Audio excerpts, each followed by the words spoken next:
کے لوگوں سے بھی کہ میں اندر بیٹھا شکر ادا کر رہا تھا اللہ تعالیٰ کی ذات کا کہ پتہ نہیں اس نے اس معاشرے میں شکر مالک تو نے بیٹی عطا نہیں کی مجھے. بیٹی کے ساتھ آپ اس کا مطلب نہ بازار میں جا سے بعد پاکستانی ہونے پہ ندامت اور شرمندگی محسوس ہوتی. محترم ناظرین اکرام، السلام علیکم. جیسا کہ آپ نے سنا کہ اقرار الحسن صاحب فرما رہے ہیں کہ شکر ہے اللہ نے مجھے بیٹی نہیں دی اور مجھے پاکستانی ہونے پر شرمندگی محسوس ہو رہی ہے. جناب، بیٹیاں اللہ ان کو دیتا ہے جن سے خوش ہوتا ہے. اگر آپ کو اللہ نے بیٹی نہیں دی تو یہ آپ کی خوش قسمتی نہیں بلکہ بدقسمتی ہے. میں بتاتی ہوں کہ بدقسمتی کیسے ہے آپ کی. ایک واقعے کا مفہوم بیان کرتی ہوں. عرب میں ایک شخص تھا جو بیٹی کی پیدائش پر بڑا غمزدہ ہو جاتا اور پریشان ہو جاتا.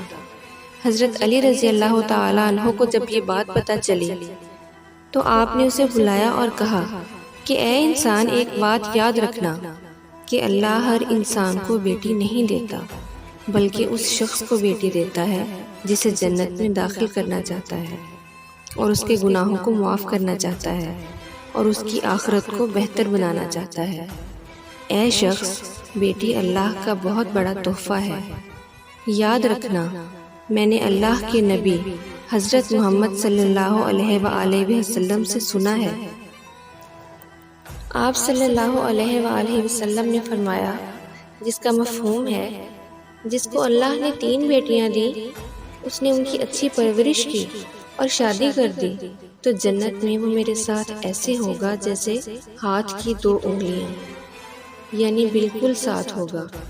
سبحان اللہ. اللہ ایک صحابی رضی اللہ تعالی عنہ کا بھلا کرے.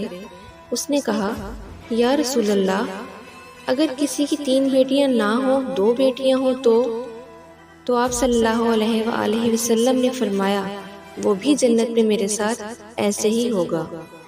ایک اور صحابی نے کہا، یا رسول اللہ صلی اللہ علیہ وآلہ وسلم، اگر کسی کی 1 بیٹی ہو تو آپ صلی اللہ علیہ وآلہ وسلم نے فرمایا جس کی 1 بیٹی ہو اور وہ اس کی اچھی پرورش کر کے اس کی شادی کر دے تو وہ بھی جنت میں میرے ساتھ ایسے ہوگا جیسے ہاتھ کی 2 انگلیاں.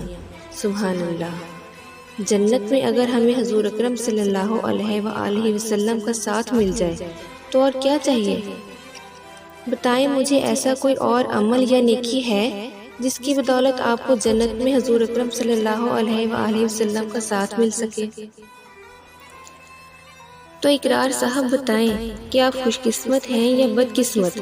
میں بتا دیتی ہوں، آپ بدقسمت ہیں. دوسرا، آپ نے یہ کہا کہ آپ کو پاکستانی ہونے پر شرمندگی محسوس ہو رہی ہے. پاکستان بہت برا ہے جہاں اقرار الحسن کی ماں نے ساری زندگی باعزت گزار دی. پاکستان بہت برا ہے جہاں اقرار کی بہنیں محفوظ ہیں. پاکستان بہت برا ہے جہاں اقرار کی 2 بیویاں محفوظ ہیں. پاکستان بہت برا ہے جہاں عورت ڈری سہمی رہتی ہے سوائے اقرار کی گھر کی عورت کے. اقرار صاحب، یہ وہ ملک ہے جس کی خاطر ہم نے لاکھوں قربانیاں دی ہیں اور ابھی تک دے رہے ہیں، اور بدلے میں اس ملک نے ہمیں کیا نہیں دیا؟ آزادی دی ہے، مذہب کی آزادی.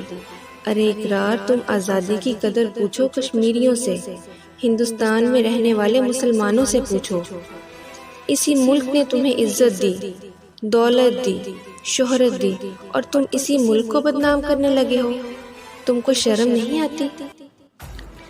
اور یہ جو تم طنزاً معافی مانگ رہے ہو، اس کے احسان کی ضرورت نہیں. تمہارے ہر اچھے اقدام کو ہم لوگوں نے اپریشیٹ کیا ہے، لیکن جہاں غلط کہو گے وہاں تمہیں غلط ہی کہیں گے.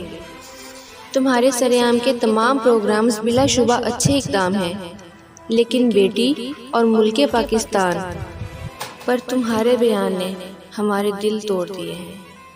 تم اس قابل ہی نہیں کہ تم کو عزت دی جائے. ایک عورت کی خاطر تم اتنا گر جاؤ گے کہ اپنے ملک کی عزت کو تار تار کرنے لگے ہو.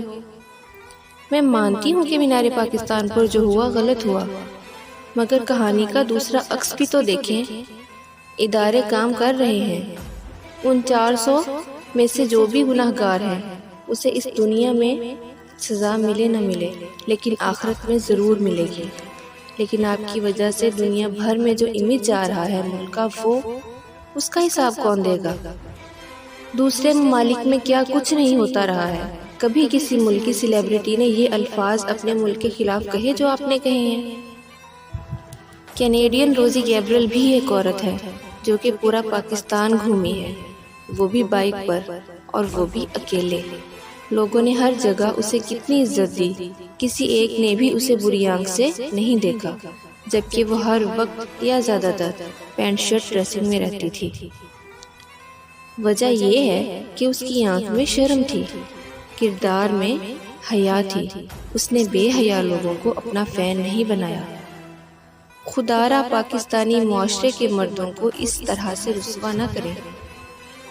کچھ ان بیہودہ ٹک ٹاکروں کو بھی راہ راست دکھائیں، چاہے وہ لڑکیاں ہوں یا لڑکے۔ کیوں ہم اپنے ہی ہاتھوں اپنے ہی معاشرے کو تباہ کرنے اور بدنام کرنے پر تلے ہوئے ہیں؟ کب ہم ایک قوم جیسا رویہ اپنائیں گے؟ لیکن کچھ صحافی اور میڈیا پاکستان کو بدنام کرنے اور غیر محفوظ ثابت کرنے پر تلے ہوئے ہیں، وہ بھی ایک پلاننگ کے تحت۔ آخر میں یہی کہوں گی، اللہ تباہ کرے ان 400 درندوں کو جنہوں نے وہاں اکیلی اعتکاف پر بیٹھی ہوئی عورت کے ساتھ بدسلوکی کی۔ اگر آپ کو یہ ویڈیو پسند آئی ہو تو اسے لائک کریں، شیئر کریں اور چینل کو سبسکرائب کرنا نہ بھولیں۔ جزاک اللہ۔